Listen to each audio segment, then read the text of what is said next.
Manakin, bana braza, bana monde entier, toye lissus. Toye bino lissusu, na katia Écho d'Henriette, émission na bino, oyo, et puis ça bino ba information nyonso concernant musique, actualité nyonso, actualité sportive, actualité musicale, na ba domaine nyonso, oyo bino boyebi ya monde. Ce n'est pas pour rien, grâce à l'équipe Mouvement Numérica Télévision, tout le monde au jardin, tout comme ça, Écho d'Henriette, tout comme ça, Bongo, Écho d'Henriette. Alors, na Écho d'Henriette, il y a les fidèles téléspectateurs à Numérica Télévision. Bino va bolinga biso, bino va domesena kolona biso. Ndé te sema que to sele moi temps, to zala été mais lelo, to zongi lisusu, lelo to ye lisusu. Ndenge to mesana ka kozala, ndé esno ave non ba futa ba biso pona koloba. Toi qui tu gagnes vie na koloba, marano to sala kaka na koloba. Nde ba tumusu ba gagner vie na musana mo me biso pe musana so ezaka ya koloba. Toi les autres moni likambu o mo la muteme va na ka photo loba. Toi que Michel Kama plus après 5 mois moi qui mission mo loba na so 3 mois 4 mois. Toi qui dans sala tenga nzambe Michel musalo ya mo pesa na vie bana kin balinga boete. Ah ba master na ngai ba ça perd tout. Musée Kindingu, champion Kidoda, Binotu, chinois, en tout cas Binotu, Bamade, Pembe, général Kanyama, en tout cas Binotu, Olele, Dobi, Kebo, Mankara, fort, mon problème est athée, Bisotoye, et Dobi, qui est Omba Potongo, la valeur ajoutée de la presse congolaise, Azar, on a pour Bundaka, Azar, on peut se venir information tous les dimanches, Ndeka, Bomesena, Hollanda, et puis télévision, on a Bino Moko. Biso toloba ata mokili ekufi jaza to changer chaîne biso ka obe na numérica kakao ata balobi o satellite comme na Congo bazo mettre ti e pa nzambe biso to bité biso to zala kaka wana encore et toujours na katia numérica télévision. Et avant ça tu as dit que na numérica to messentia na no comment ko lobela ba thème to lobaki numéri love na mois de février, to lobaki numéri femme pour le mois de mars, numéri avril, numéri time na novembre, vous avez numéri famille. Toi qui to lo numérique et lobela bongo na tine tali famille. Ngape comme je fais partie ya moko ya agent numérica télévision pour nga tina na émission de service numérica tina na mission de service na ya li ba la main dans notre temps na ya pena musala na katia sac numérique tina mission de service na ya ko sala musala na ce qui est causé mon ami na kosala pour na zone c'est la nouvelle information pour na mboka pour mon aki ben nous tout ça de tout le belé par rapport à l'administration ya mboka au sud n'engé tambolaka tout ces pelé na ndobi tous avez un souci un jour comment la biso pe administration et koka kokende n'engé tout le monde appelle la mboka ba paya cela n'est pas impossible tu es kota le beto le belé sur le plan santé comment est-ce que santé tambola na mboka oyo. Donc, biso la journaliste, parmi les critères à la journaliste, n'est invité, bienvenue, bois, bon, t'as contredire, to Rachel Kitty, t'as n'aime t'as contredire, to Ahmed, dis-moi, n'aime t'as contredire, bon, t'as contredire, parmi les critères à la journaliste, la curiosité. Journaliste, elle est curieuse. Il y a quoi, exactement pourquoi ça se passe comme ça, comment il a fait ça, il y a un mot, biso peine la curiosité, n'a to fan la total ramène. Bah, tu poses un souper, mais tu as les camonnés, ni point de les cambotés, n'a pas la curiosité, n'a pas. Pourquoi elle est canaboué, pourquoi elle est salama, et salama boui, il y a mon abaquité, pourquoi pas, dans la déconabiso, il y a Kinshasa, bah, mes fidèles, il y a Écho d'Henriette, c'est au bec et la bango, les solos, il y a Oyo, Italie, comment na milieu santé, na ba hôpitaux, comment est-ce que awa, ezali organisé. Mais bien avant cela, depuis ce que nous avons fait, nous avons ce qui nous a mis mon boulot, n'a pas si bien il y a l'église, mon âme l'éternel, il y a papa, le frère Patrice, nous qu'on a pas si bien mon beauté, balance toi mal, les beaux en beauté, frère John ici, tout, bâtir à basse, en tout cas, Boza et Belé, Thierry Kamboko, pianiste de la bus, en tout cas, bien tout, balance toi mon âme, n'a pas si bien mon beauté, nous avons mon master, Kelelo non ils ont manqué na fort matin ya papa na fait partie sur nous qu'on a comment on a YouTube mais Mikolo le roi papa tiki papa Mikolo le roi prédication na YouTube et il faut zonger la qui peut édifier biso et zo suma biso mais c'est là nous allons rentrer du côté de la régie fidèle téléspectateurs retrouver une chanson chrétienne qui nous fera certainement plaisir juste le temps pour nous de méditer ensemble et on se retrouve tout juste après c'est parti. Voilà, après cette belle chanson que nous proposons pour faire plaisir à toutes les personnes qui sont branchées, pour faire plaisir également à ma maman chérie, maman Yvonne Béa, qui venait de fêter son anniversaire. Une fois de plus, en tout cas, bon anniversaire à toi, maman. Pour faire plaisir à tous mes amis qui sont à Paris, Bruxelles, Londres, partout. En tout cas, on appelle Simon Beauté, Trésor Itélé, Guichi Mwanga, Robingele. En tout cas, vous avez vraiment ébélé. On appelle Simon Beauté, Benalingabino, vraiment mingi place vous allez. Et vraiment un grand merci également à Gianni Umberto, le costume intelligent, la boutique Gianni Umberto à Brazzaville. Si vous avez besoin, on l'a bien. Déjà, nous avons dit que non, Gianni Umberto, déjà à Brazzaville. Et cette émission, si nous avons besoin des sponsors, pourquoi pas. Hein? Bola Limae, Flavien Kaniki. Au monde en l'aide quand j'ai gâté. Hein, Jean-Flavien Kaniki. Non, qui peut bien si qu'il est kuna. Moi, j'attends à Congo, c'était Jean-Flavien Kaniki. Nazongi. Oh, arrête, t'es yango Nazongi, Jean-Flavien Kaniki. Hein, on a bola Limae, Albert Mboyo et Kofo, la référence du marketing congolais. Balobivier Nangaï. Hein, bozo mon ate, Kajinganga yoti Nazongi.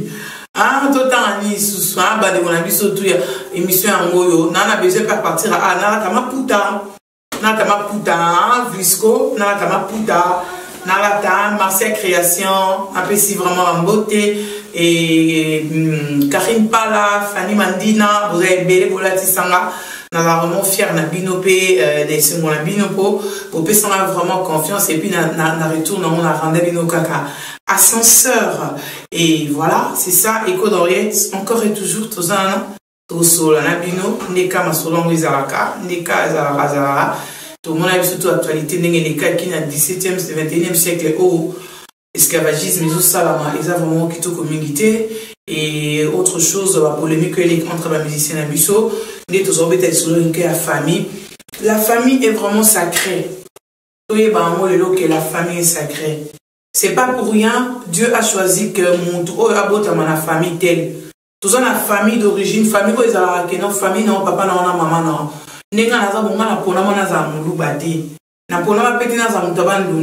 Mais c'est Dieu qui a voulu habiter en réalité, il faut Botama et pas maman Yvonne Béana, papa Henri Moutongo. Que son âme repose en paix, mon très cher papa. Que son âme repose en paix. Toi qui habites en réalité, il faut Botama, pas maman Yvonne. Toi qui il faut pas savoir on ne choisit pas la famille. La famille, elle est vraiment trop sacrée. Mais aujourd'hui, c'est que nous constatons, l'église tellement est comme belé et comme il est le oyo, comme ça, de sorte que l'église est comme la famille. Au moins, aucune église, c'est le papa na ondoki. C'est le maman na ondoki.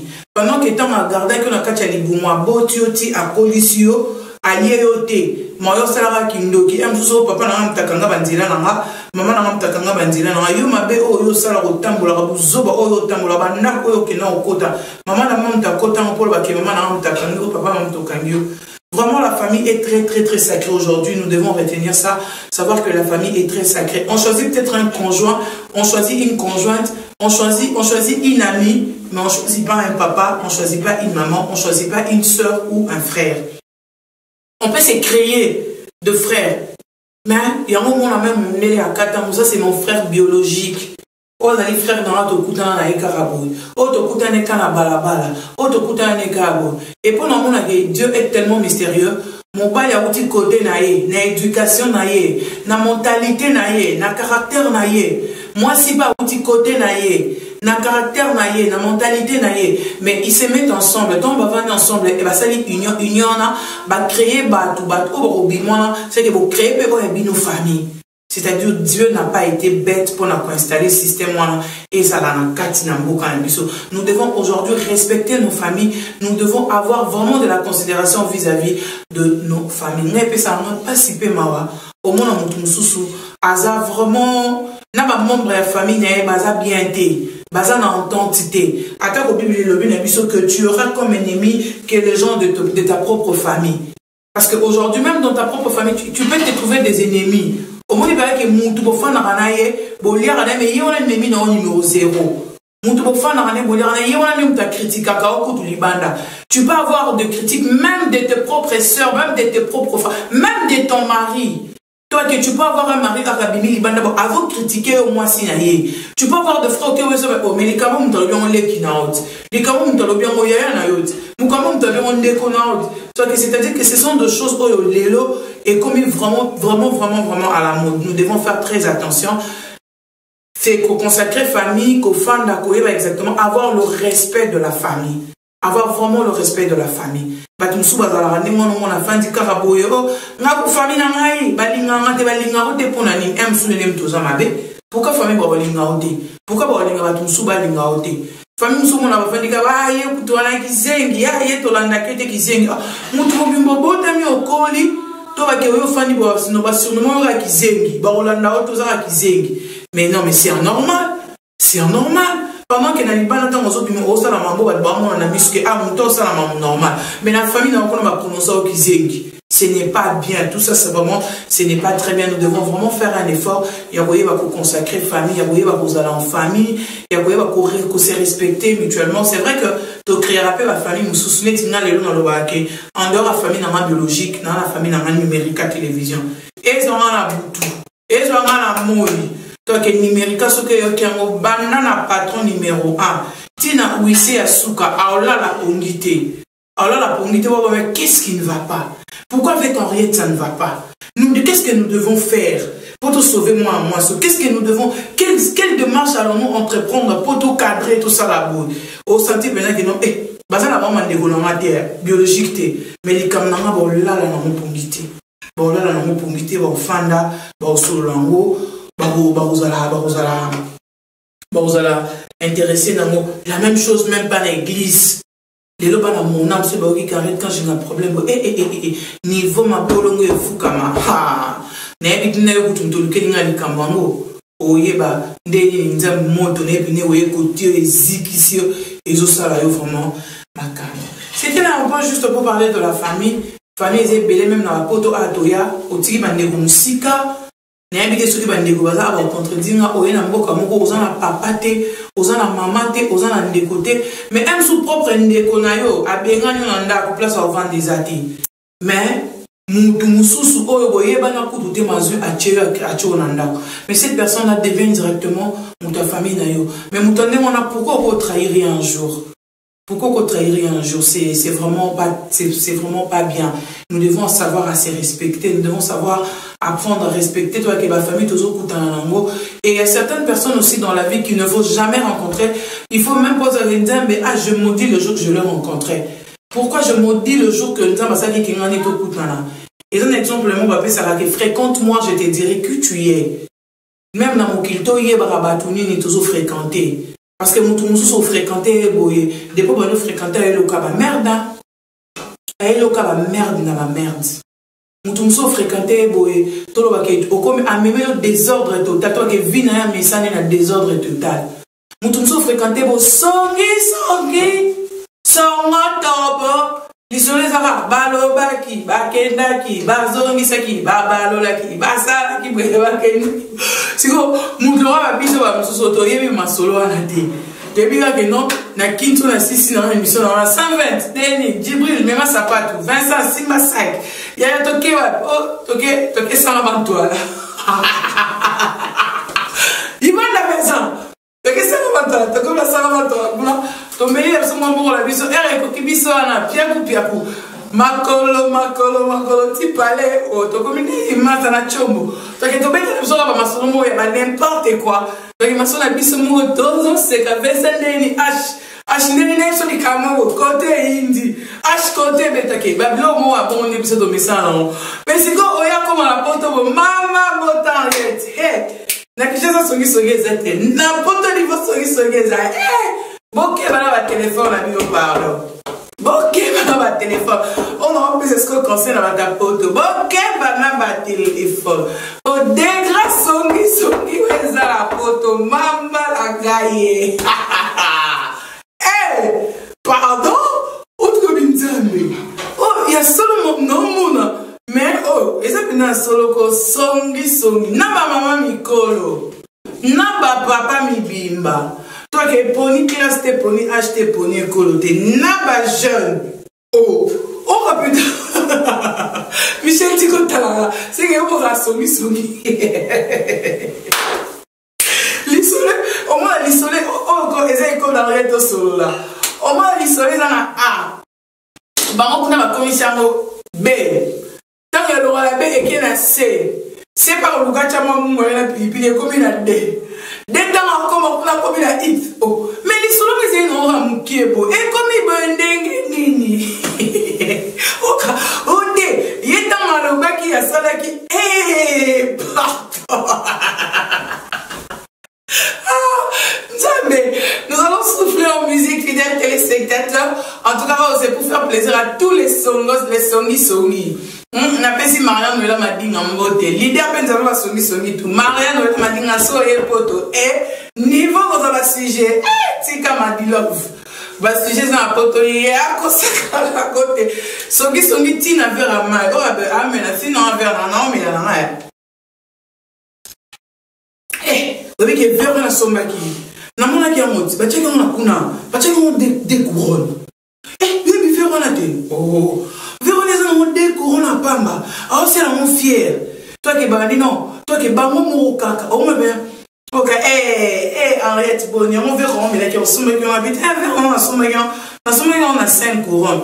Si to so les coups na nanité, alors ben faire on des couronnes. Oh, il y a ça le dernier somme qui toi qui Michel est mort. Allez, continuer la mission. C'est parti. Et voilà, cette chanson a été pour faire plaisir à vous tous qui êtes en train de nous suivre. On a ici ma partenaire, on a besoin de à Congo 10, Zidane Fikula. L'œil au-dessus de la pyramide. Je vois Era Ramsès, le superlatif. Marlène Casson, leader Benzamira Mamotou, il y a naturel. Maman éternelle Dorothée.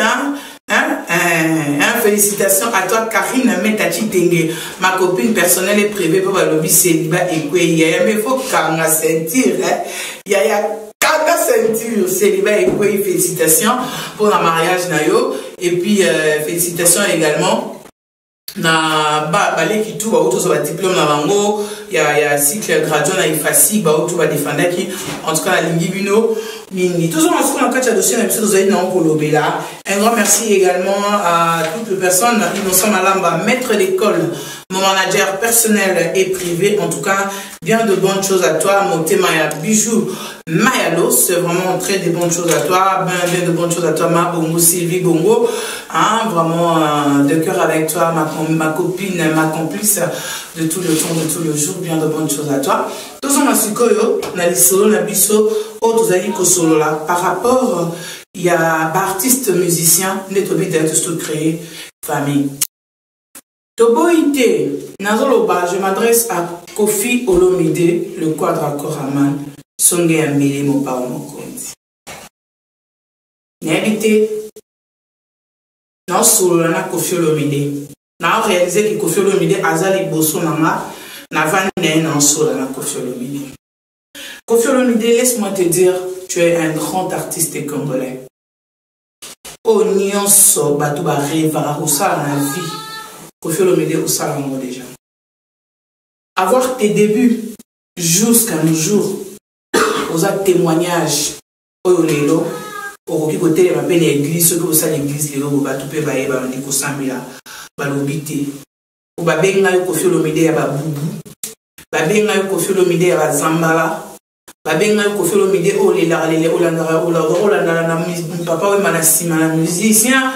Babenga yo sona mais lelo o sali preuve ya persévérance na yo, o sali preuve ya savoir-faire na yo aujourd'hui osa le grand mopao.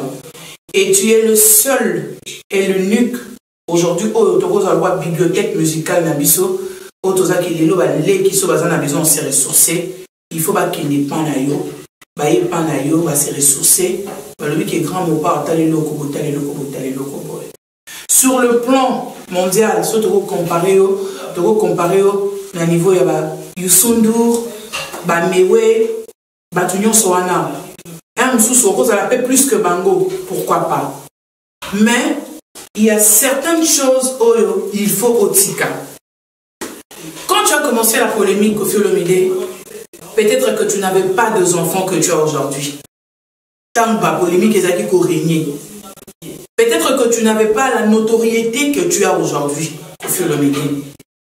À l'époque, tant que polémique il y a Papa Wemba, il y a que son âme repose en paix, il y a Jossar Kalongo. Didi Stone avec quel âge? Saint James avec quel âge? Del Pirlo avec quel âge? S'il te plaît, Koffi Olomide. À l'époque, tant que polémique il y a Didi Stone avec quel âge? Del Pirlo avec quel âge? Saint James avec quel âge? Pour ne citer que, parce que vous avez un sous et déranger paix, sous Oyo, Bazali, Barouki et autres Aristote, en tout cas, et déranger les noter. Et si ces polémiques doivent continuer jusqu'à aujourd'hui, Koffi Olomide, tu gagnes quoi dans ça? Koffi Olomide, tu es le grand formateur. C'est pas aujourd'hui.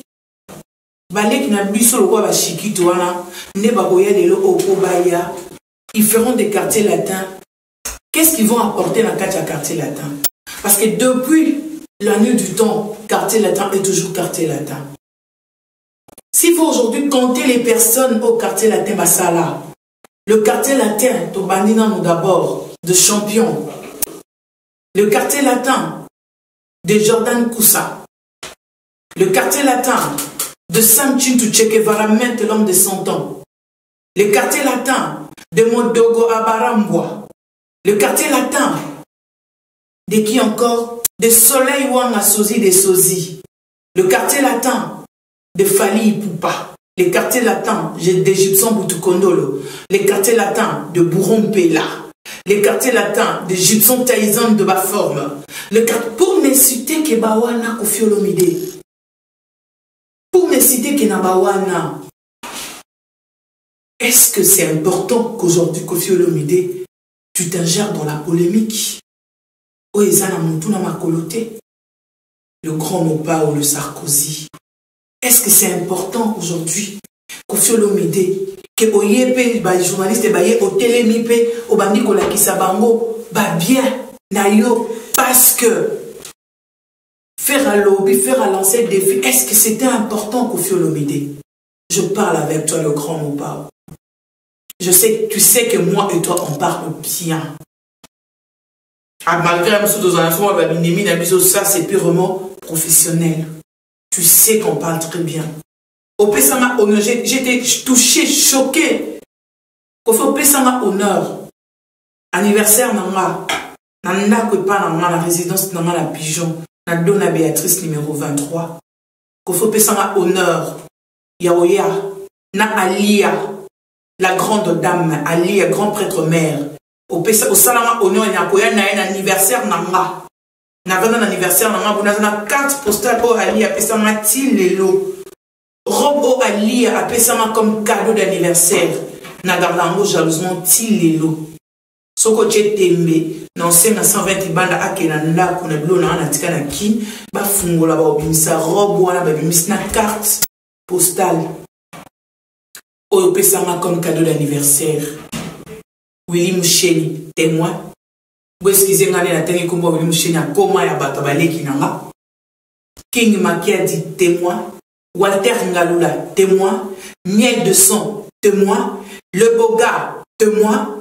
Héritier Watanabe témoin. Na anniversaire en présence de tous les journalistes qu'on a cité Bakombote, en présence de mes copines également au Bazala témoin Joana Bayebi l'anniversaire oya pena pourquoi pour Mutuke Tondi Mutuke Telemi Pouf Ali Olomide Akita ay anniversaire Henriette Kanjinga Nanda Kopananga Koffi Olomide. Et les lots non Nathalie Alia Nathalie H Didi Stone a commis dans Koffi. Est-ce que même pour le respect de Didi Stone, pour le respect de Saint James, pour le respect de Del Pirlo, Koffi Olomide, est-ce que ça valait tout ça? Est-ce que c'est important? Il y a les Kalelo Oyo, qui est une polémique qui se passe ferré. Koffi Olomide. Non.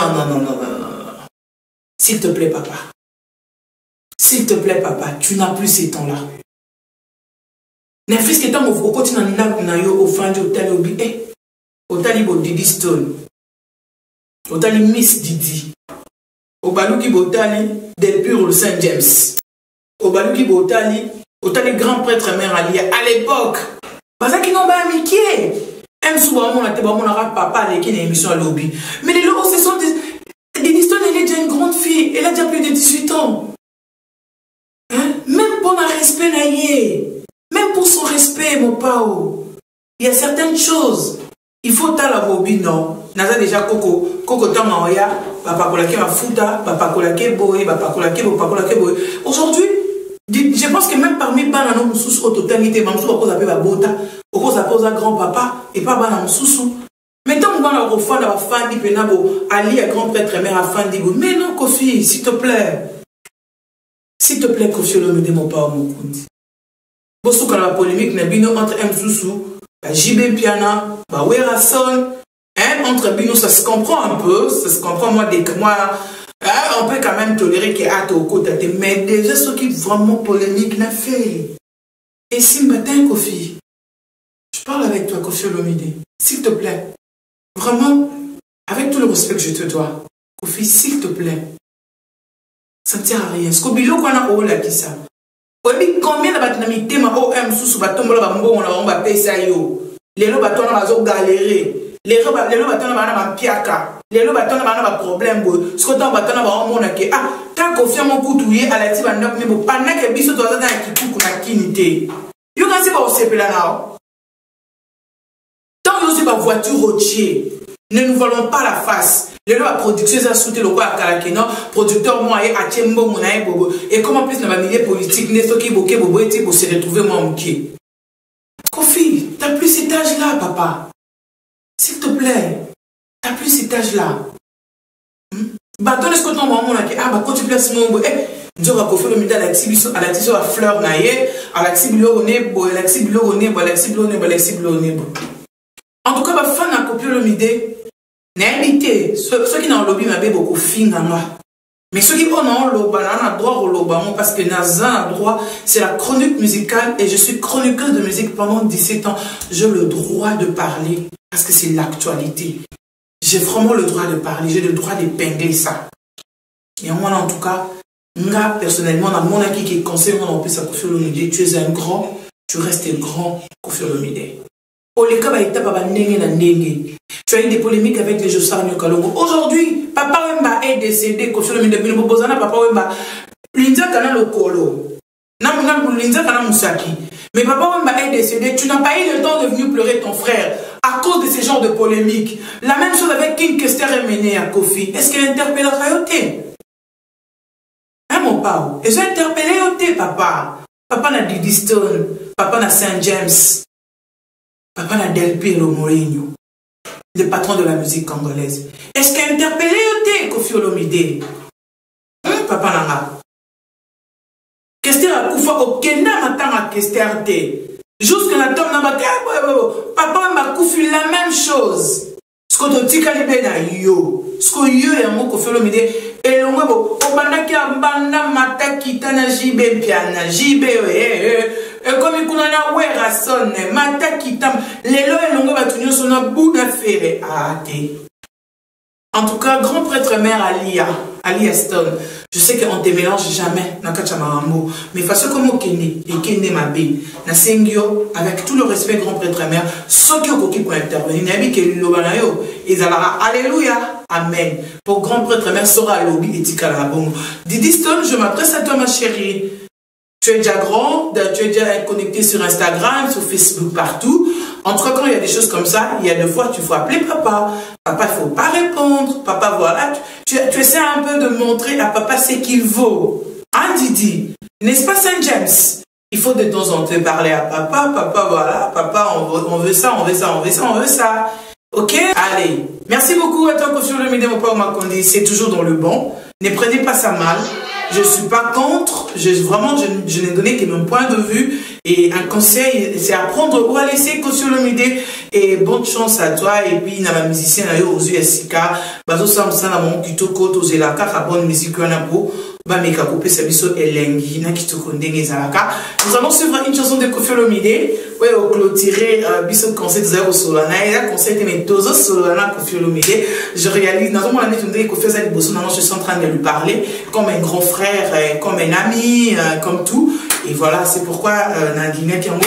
Mais suivant cette chanson de Koffi Olomide, on préférait Ezala Alidor.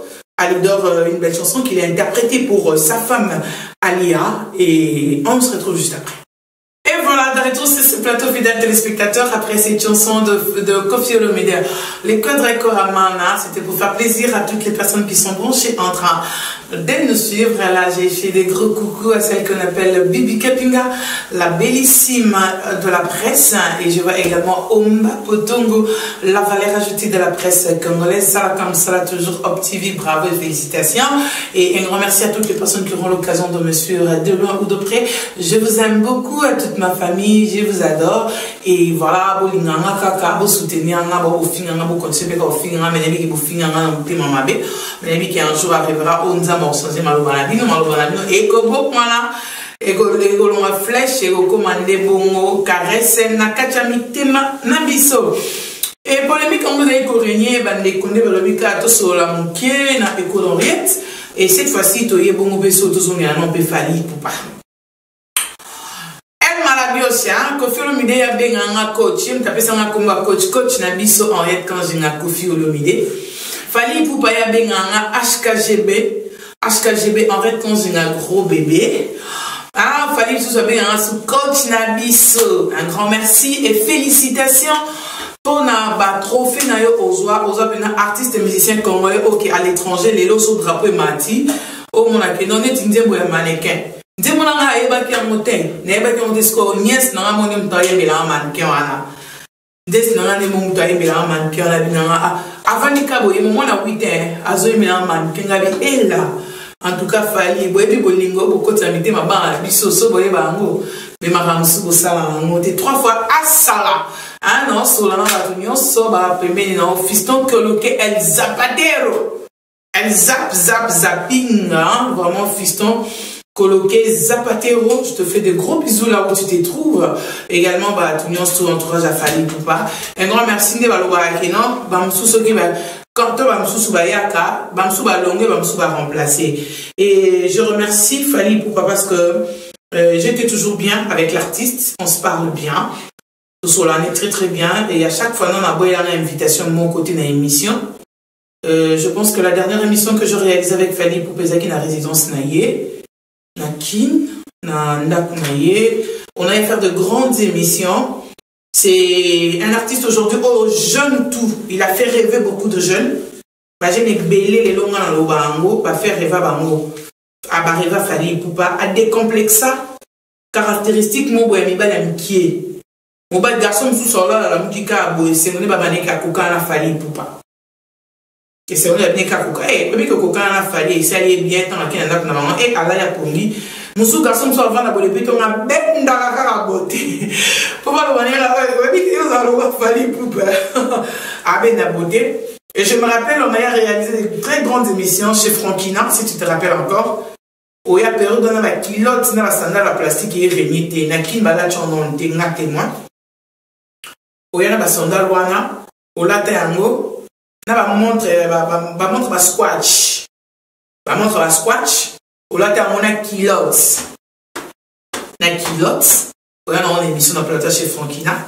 Ba image ça au koto bengo benga HKGB moni sismicolo et le système en deux que les périodes dans la masse dans guibo pour le coup de raté ko raté jamais ne ka système et alors a décomplexé batu bana poto ba ya la télémi et guibo pour le pas bimi si pe mon la king pe voilà tu pas télémi match exact y a pas match y a pas photo c'est-à-dire yo mon la poto latino yo mon la king pas bimi pe beti pe ya ndenge na marque na l'essentiel quand nous avons ndima et la bateau la tête à 10 millions de dollars mais son autres ndimité a et a passé mais la main c'est l'essentiel quand nous avons ndima alors oya oloba benaki non quand je moment de biloko et ola tam tout le monde a besoin ba sandal pero Viviane Messou de latama ba kilo de latama ba montre et ba plastique et latama to bi bena Fally Ipupa oya ba na système ya moi chapeau na mutu moi gilet c'est bon. Avant, un garçon, jeune garçon pour la ta,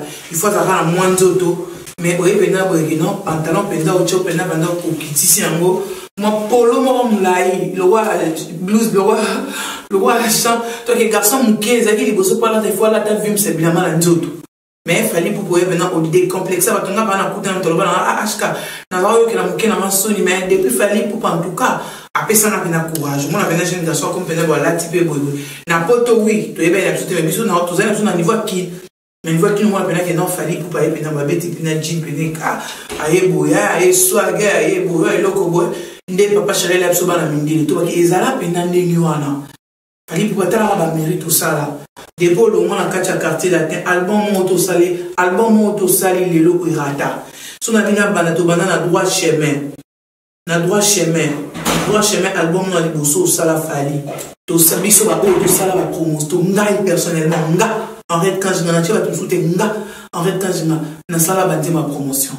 Et ça, la soirée, les putas, na parking du grand hôtel. Fit tout, dans le musical, chérie, Philippe, Moutoutou, va fit tout, la ville, kakaboye, kakabonali, puta, kakabo.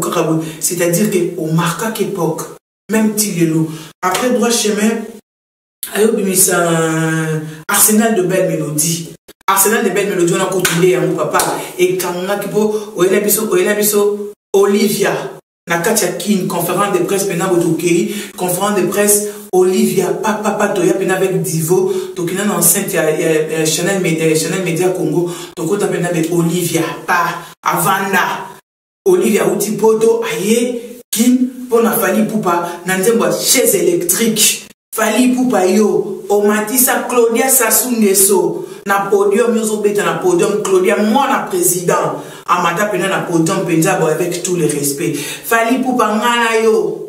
Tozala na otangi no ba mérite na yo na otangi lo ba mérite na yo. Po yeba o mona que eza ba blo musu eza Rolanda te. Fali Poupa ngana yo. Na anniversaire à Claudia Nguesso tout en blanc. Sylvie Bongo témoin, Henriette toi mon témoin que je salue honorable. Wazalelo en blanc kuna na kati ya oyebiso to eli cacher la futa yo.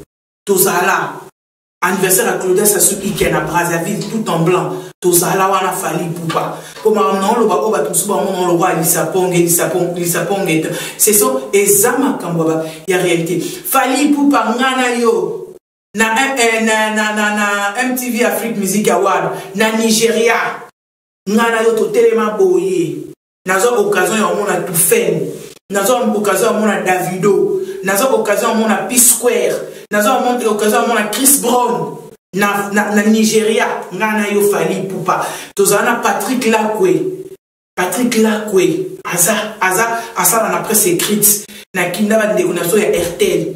Bakina to mona to fanda boy. To kota na kati ya hotel to fandi boy Fali Poupa hotel ma boy to ganga na Barbara Kana. Azala na soirée wana na Nigeria na Lagos. Fali Poupa. Yo tambazo benga pena ba bengi pena ba tout fait na mati. Wana période mondiale mona otako sala bombo yo sa succès. Ba bengi ba P-Square. Ba mati ba benga la Barbara Kanam la diva qui peut nominer à l'équipe. Ba benga Fali Poupa di cap la même place na zaki to tchenga mali to telema. Bisna ba Patrick Lakwe. Na ba bande ba collègue na ba na Radio Centrale FM. Na Sinado qui vu là na presse écrite au les na Sinado qui vu là pour to quand après c'est ça la télévision color mais ça na des héros dans l'ombre au que ça va commune qui batanye l'équipe étiquette dans l'archive tozala to si ça peut boter petit na chambre d'hôtel na beta pe porte il poups neni moi interview libanda to fumo la porte boyo yeni batonga na kutara na mona kacha chambre Fali pour petit cap la merveille. Vous comprenez? Donc, quel niveau words? Maintenant, c'est du vécu. Nana tante ou inventé pour Fali Poupa n'est pas mort, Fali Poupa il est vivant. Et le moi là, Fali Poupa toi qui au salaba maram oyo, oko toi qui naninga mukete, na voyage en Afrique du Sud, na yebi c'est que tu vaux. Na yebi comment même si tu t'appelles King, moi je suis d'accord aujourd'hui que tu t'appelles King, le King de la musique congolaise parce que je sais.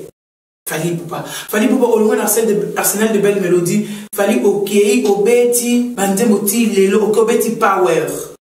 Banzemo ekangakosa leka. Opesa ba mot d'ordre na king. Opesa mot d'ordre na king. Tembesila Moututa komaka tembesi là. Eza yo Fally Ipupa. Mais lelo oyo pourquoi? Fally Ipupa pero dona msusu. Marco si sazaki na ajnin. Na pesi petit na ngana na bafana ketchup mbo de place aza. Bafana zaki na ajnin. Msu bafana pesa ikara benda bo libala bo jeunesse pour nanaza moi sinon il y a bon moi. Et quand on a d'abord félicitations et reconnaissance. Olobe loko mo olobi tango lingolo mo quartier latin Fally et pas nanga. Tango lingolo mo quartier latin oloba tango kene pas nana ketchup ayebisa alo mwana opé. Et loko pesa yo courage ya okende. Les autres tracé chemin là qui parole à moi sinayo. Les lo opé okei et simba. Pour ces qui va se nous soigner dans milieu là. Donc bando liande nini musala bo musala mais fait que longa na opé soko longa na olemi na opé. Tu comprends un peu Fally? C'est pour te dire que tu vaux beaucoup. Marco aussi avait quel âge à cette époque-là? Keina avec quel âge? Na félicitations nana bafana pour la moni petite n'est pas moi si moi bébé n'est pas moi chignon moi pompon et c'est bon. Elle avait quel âge? Et aujourd'hui Marco aussi à quel âge Fally Ipupa? Marco aussi à quel âge? Fally ngana on va à pigeon. Yozo va dans la palais de marbre. Donc avant que Moussala dans les caraché yo, so rozo répété na bien 27 ans quand tu en nombre image dimanche pour donc que ça Fally pour pendant répétition Marco aussi. Et aujourd'hui Marco aussi à quel âge? Est-ce que vous pensez réellement que ça fera plaisir aux enfants? Ça fera plaisir même dans ma parce que banano ba commis déjà payé na ba chérie no Marco aussi ça déjà na ba chérie na yé. Marco aussi ça s'appelle moi ma relation na ya meke. Est-ce que ça a vraiment plaisir que Marco aussi ça fait dit boy ayo kabazo bete ma solo mon na komba papa. Pourquoi vous ne pouvez pas éviter ça? Aujourd'hui vous vous tapez les leaks de nous montrer vos biens et nous qui vous avons accompagné, qu'est-ce que nous avons aujourd'hui? On est locota, nous sommes restés de mendiantes. On est locoté, nous sommes restés vraiment des mendiantes. Quand vous nous prenez les leaks de nous montrer vos maisons, vos belles maisons que vous avez construites. Vos belles maisons que vous avez construites, mon Dieu. Est-ce que vous pensez que ça fera à tout le monde plaisir? Ah, botala bateau, botala bo. Moi, je t'avais soutenu, j'ai été même insulté. Parce que la soutenue qui quand j'ai expliqué que non, il y a certains journalistes aujourd'hui qui ne peuvent pas parler dans l'Isola Fally. Parce que j'ai vu Fally dans le quartier latin. J'ai connu Fally quand il était dans le quartier latin. Quand il a quitté le quartier latin, il a tracé son chemin. J'ai déjà accompagné Fally. Aujourd'hui, je peux parler de Fally Ipupa.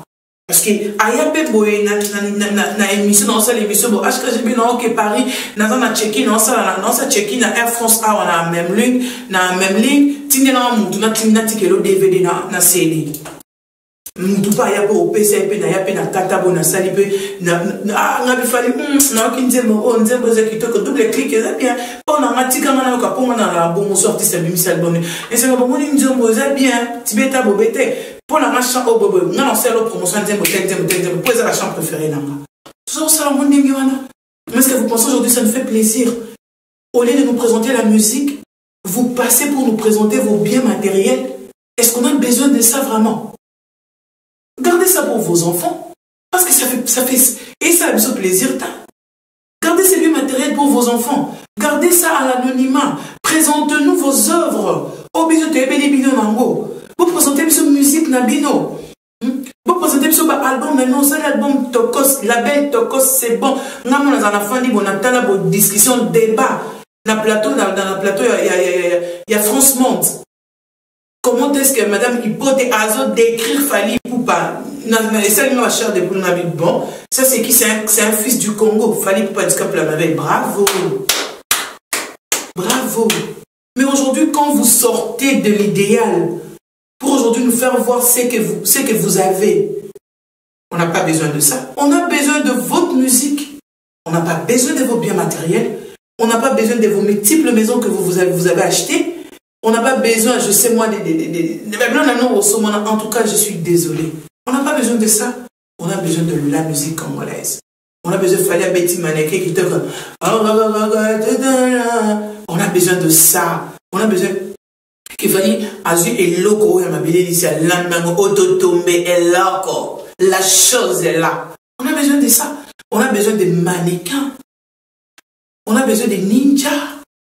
C'est ce qu'on a besoin. On n'a pas besoin vos maisons. Parce que les maisons ne se mettront jamais dans une salle de spectacle pour livrer un concert. C'est pas que quand vous venez aujourd'hui dans la salle, vous êtes dans des salles mythiques, quand vous arrivez, vous vous apportez avec vos livrets des logères.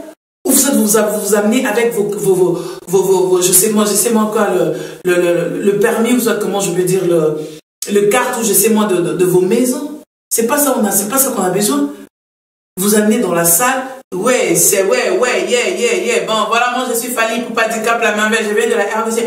C'est le drapeau de la RDC qui est élevé. Mais c'est pas les maisons. C'est pas, je sais moi quoi. Vous pouvez vous habiller, oui, la musique passe avec l'habillement, quête, en gros, le mamboutou. Vous avez une femme à la maison, bravo. Artiste et responsable. Vous avez vos enfants, bravo. Mais c'est pas dans la salle que vous allez nous apporter des maisons. Tout ça, vous nous montrez pour qu'on fasse quoi avec? Pour qu'on dise quoi? Vous êtes devenus des millionnaires, des milliardaires? Mais non, on n'a pas besoin de ça. Fally Ipupa, tu es un grand. Respecte tes enfants. Parce qu'aujourd'hui, ces insultes-là, ça fait mal à la tête. Moi, je me plains pour les enfants. Nous devons protéger nos enfants. C'est pas nos enfants ne peuvent pas être victimes de bêtises nabisso. Non. Nous devons nous préserver. Les enfants ne peuvent pas aujourd'hui foutre à parce que ton père m'avait fait ça à temps, ma génération. Non, vous avez souffert. Vous avez souffert pour être ce que vous êtes aujourd'hui. Mais peut-être, non seulement qu'il y a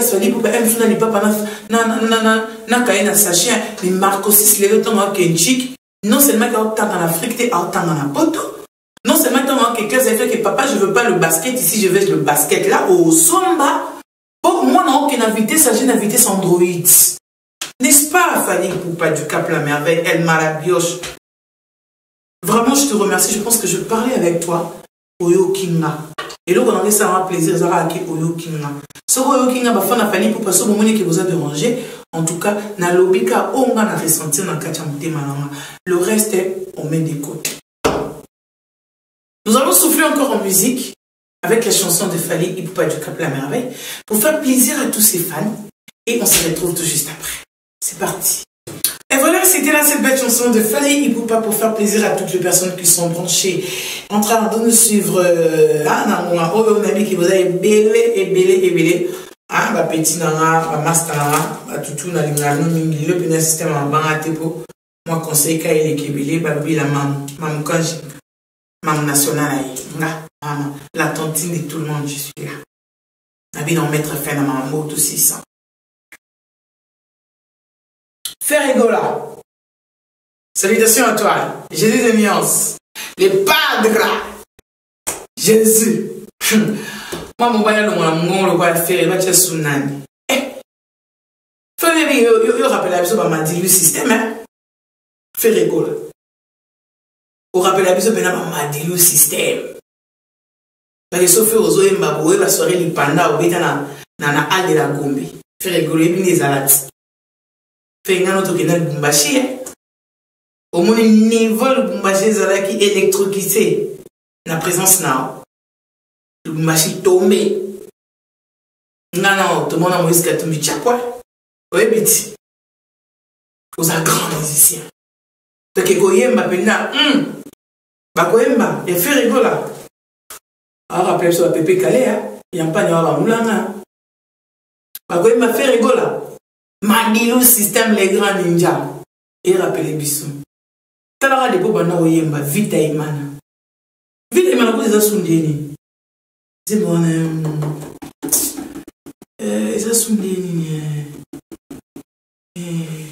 ah, Michel Benton, encore rappelé, mais Vita Imana, ça va bêta. Vita Imana, ça va soundéni. T'as ma Michel. N'a pas ça une Vita Imana. Nzambe, comment on peut s'en dire Vita Imana Nzambe? Oui, Zani. Au local. J'appuie mon gars, comme il me parle, comme il y a un zamba. La cinéma touche par la ligne à Kayamini. La comique avec ta mato, kamate dans le quartier d'Abido. Maman, c'est un quartier, ma comique quand on a dans la salle. Ce qui allait qui est, balo, baka allait qui est. Rita Bonanga, bon, allait qui est. Aleki akekota la jampi na baye na lemie kokanya sana ya kutakana kakete jampi mongala malobina na tinga mayo pala mbongo malobina na tinga mayo pala mbongo Hervé na bayo kanini sana pala souvenir kolata na lata kasenga imokoe kolia penalia voilà. Frère Gola, t'as un dépôt, tout, dodo. Tout le monde dodo. Les padres. Père, tout le monde dodo. Frère Gola, Jésus des Nias. Frère Gola, va dans la cache à maison mère. Toi qui es au télé, dans la cache à maison mère. Toi qui es soda. Mutoko ya mwazate tabana maison mère le loba ata sankara de kunta wewa sankara de kunta wewa adoro boya mo lelo mais Jésus de Nias solo na kacha maison mère apporta pierre atonga to bakacha ba empreinte papa asigna punt ni na seda baloba asigna pena bo punt ache Jésus de Nias moto yambo nika boronina so ne ba benga nika boronina moto yambo Jésus de Nias. Donc, ils sont dans mon envoyé mano et rappelera Redi à Missy Bailo quand on la case à l'autanto. Redi à Miti. Donc, il va chanter aux alignés, il va Redi à Missy Bailo. Aux alignés, il va Madilu système les grands ninjas. Aux alignés, il va Taboulay Rochero, Moutarobo et Mwazaki. Na lo bango. Jésus de Nias, Oyebi, Ferregola. Bouta Poto Boya, le marquis. Nga va dans un beau marché. N'avenir progrès. Boya, période douana. Yo ya over na beau marché côté ya prison. Côté Ndolo Kuna. Nga na salle émission na maman Abidou. Quand on vient dans Zakari Baba Sui, à l'Eka. Alors qu'il est marqué Kabwani.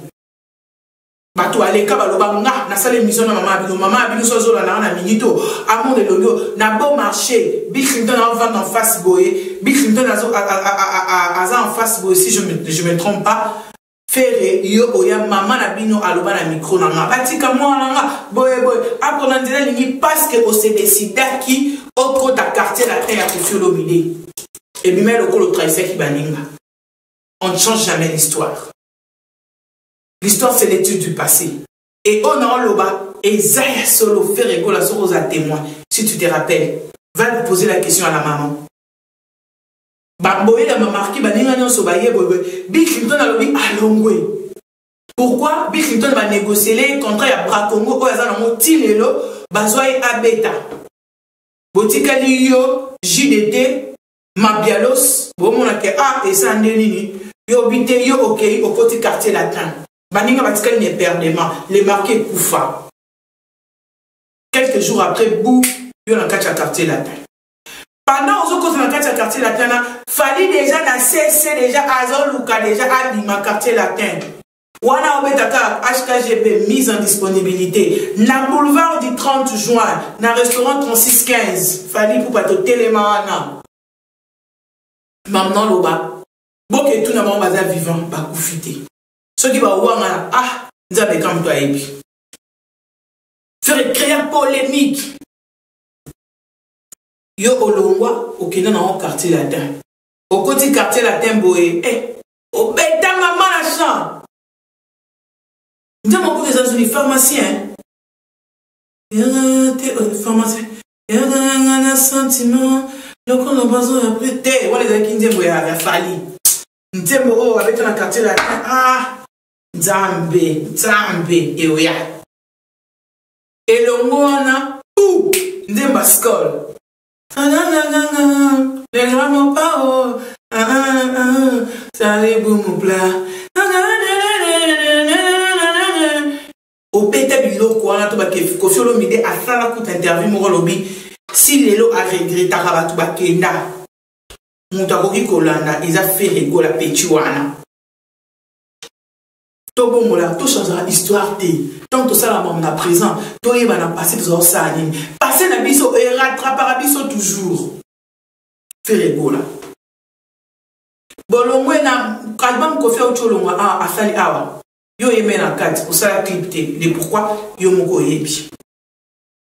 Faire olobarate. Faire écouter ta bossa les missions pour bimisi malobara mon encore. Il y a pas si yo aimé mission pour ça invest. Donc oh c'est cano kaka. Ça n'a tenu que c'est Dieu. Oh ah la grande. Oh ah donc on va vous répondre té. Mon qui m'a dit que faire alobarate. Oui je sais. C'est par l'abondance du cœur que la bouche parle. C'est vrai que ton cœur a été inondé des insultes. Je sais que ton cœur a été inondé des moqueries. Là, je le sais. Mais, total rappé, batuba ndinga na biso Ferregola. Koffi Olomide, c'est ton frère. Fally Ipupa, c'est ton frère. Est-ce que pourquoi liwa ya papa ou mana ya Kim Kester était abisoté? La mort quand ça arrive, ça ne parle pas du tout. Pourquoi tu dis tout tika na babinimi moko o ekozala na descendance tina mala na biso? Ferregola, tu pouvais bien parler, tu pouvais bien manifester ta colère. Pas jusqu'aux insultes. Même pour Fally, même pour Koffi Olomide. Koffi Olomide aujourd'hui, ok, fin affaire, un parent responsable. Ok, le banaï aime tout ce que mon mélodien va devant télévision. Pourquoi? Est-ce que vous avez des fois, il m'a bêté au peu de canal télévision lobby? Tu pouvais bien te fâcher, mais même si vous avez un mois arrêté, je sais que tu ne parles pas. Oyoka qui peut au lembi ou à moutou. Mais il fallait quand même que vous ayez moi maîtrise de soi mon boué. Et il ça là bien. Il ça là vraiment très bien faire rigoler à Jésus de Néance. J'ai beaucoup de respect pour toi. J'ai beaucoup de respect pour ta musique ferrée. Lelo o mambo papa nanga. Chiki toi la répandant. Chiki toi le mort na déjà. Est-ce que faire rigoler aujourd'hui je dis Chiki toi en orchestre na monté. Orchestre Koufi. Balbon me bête si maté. Chiki toi le mort déjà qui non seul orchestre na émote. À sa côté retourner dans le studio pour me mais il était revenu encore. Tant que mon oncle dit ah, osa papa na sanini na joyeux quand même. Au récupérer. Mettons maison mais aussi recrutement. À quel est la maison merde? Ça va te déranger. Est-ce qu'aujourd'hui les musiciens manquent au Congo réellement? Même si vous en entendez au Luka bien. Fouillez au fin fond du Congo. Allez-y dans des kissins, sur les milliers reculés. Vous allez trouver des talentueux là-bas. Vous allez trouver de jeunes talentueux. Ils ont qui osé ou formé. À tout bien, c'est dans mon kilomètre. Il va y avoir le kuna a aucune au fin non. Puis ça va congolais tomber ça la personne ningwa. On doit pas se lire parler. Le lobby au fin nous sommes habitués comme ça nous les Congolais. Vraiment, avec tout le respect que je te dois, tu as déjà 2 enfants qui sont grands. Pourquoi vous faites tout ça? Présentez-nous la musique. Tu as un album sur le marché. Tu dois faire la promotion de ton album. Aujourd'hui, vous avez laissé la musique derrière. Hein, pour nous parler de futilité. Quand est-ce que vous allez faire la promotion de vos chansons? Quand est-ce que vous allez faire découvrir aux gens la œuvre Nabino Obolobi dans Kachabandemo Nabino? Quand est-ce que Toyo Kalamabanga Nabino Tivonasino vraiment merci? Nanibanga au dédicacé Nanzemo Choisi Matata, je te remercie infiniment. Et voilà, je salue aussi Choisi Matata là où il est. Chris Ibanga, Ozaiki Wapi Tamfera Tombokani. Ozaiki Wapi Tamfera Tombokani. Frère, je sais que tu étais vraiment choqué. Au nom de l'amour, au nom de Dieu, vraiment, tu es un grand artiste musicien. Frère. Partout où tu passes, on te pour tout. Donc, frère, voilà, on a taille. Au moins, sur le thème, maintenant, taille. Slip et Van Naga. Basket et Fandi. Aux artistes complets. En danse, en chantant, en dansant et en chantant. Parce que faire quand il était dans son sentiment, nous devons dans côté sa chorégraphie, crèque à bloquer, à côté, crèque à bloquer. Peut-être que vous avez dit qu'il peut les caisses. Il peut les caisses, il peut les caisses. Vous avez dit, non. nzembo le roi jugement. Adolphe Mouteba Chila Mouine nzembo oyo bete. D'abord à souba tout aimé. Tant non nzembo ta valeur et va chant au beti. Ba jugement. Jésus. Jésus. Je pense que c'est tout ce que j'avais à dire pour cette émission de ce soir, fidèles téléspectateurs. Si vous avez été lésés, en tout cas, veuillez m'excuser, mais je ne fais que mon travail. Dans le bika sentiment ou on espérait qu'un sentiment je vous aime de tout mon cœur. Un grand merci à vous tous qui avez eu l'occasion de me suivre. Clin d'œil comme ça à Evie Kikouli, Montema Solange Congolo depuis Lausanne. Yves Beauté d'Argent, Yves d'Or Beauté d'Argent, en tout cas, des gros bisous à toi et des gros bisous également à tout le monde, vous tous qui m'aimez, qui m'appréciez, de loin ou de près, je vous aime de tout mon cœur. Et voilà, d'ici là, portez-vous bien et bon, tous des programmes sur Numérica Télévision. Ciao, bye!